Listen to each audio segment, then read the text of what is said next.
Now, upon the closing of the sale, your proceeds are going to go into your exchange account with your qualified intermediary.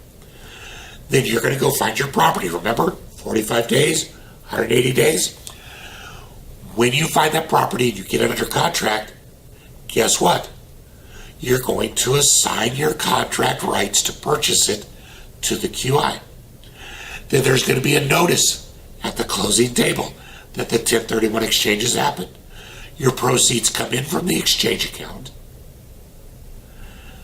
But the curious thing is that although there's a lot of assignment going on, the QI should never take title to the real estate.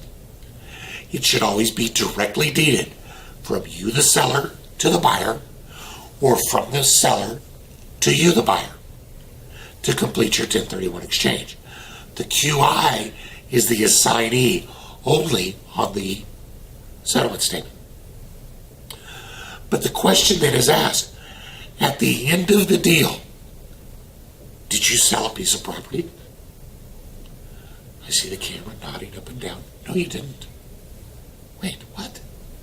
Did you buy a piece of property? Well, yeah, because no, you didn't. What you did was you exchanged properties with your qualified intermediary. And that's what the Second District Court of Appeals calls, actually, the legal fiction of a 1031 exchange. And that's why the role of the QI is so critical. That third party must be in there to be the person you're exchanging with. And remember, those documents must be in place for the first time prior to the closing of the sale. Now, remember I mentioned that your funds go into the exchange account with the QI. Pretty big deal, right? Because this is a unrelated third party. So the QI is going to have to keep your funds secure.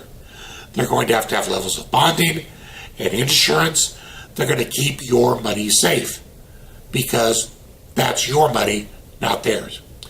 So the IRS says that you cannot have either actual receipt, which means you get the check.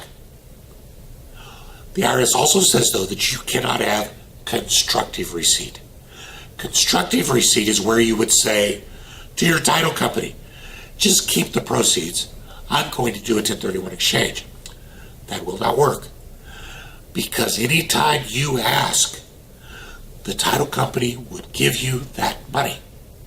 That's constructive receipt. You control it even though you're not actually touching it. And the IRS says that both actual and constructive receipt destroy your exchange. Just like that person who says, Dave, I closed on my property yesterday. I got the check right here. I'm ready to go. No, you're not. When you touched that check, you lost your opportunity to do the 1031 exchange. So, advanced planning, really, really important. The last thing that the QI is going to do is consult. Obviously, we've seen it just in this short amount of time. It's a pretty deep statute with a lot of applications and a lot of pitfalls.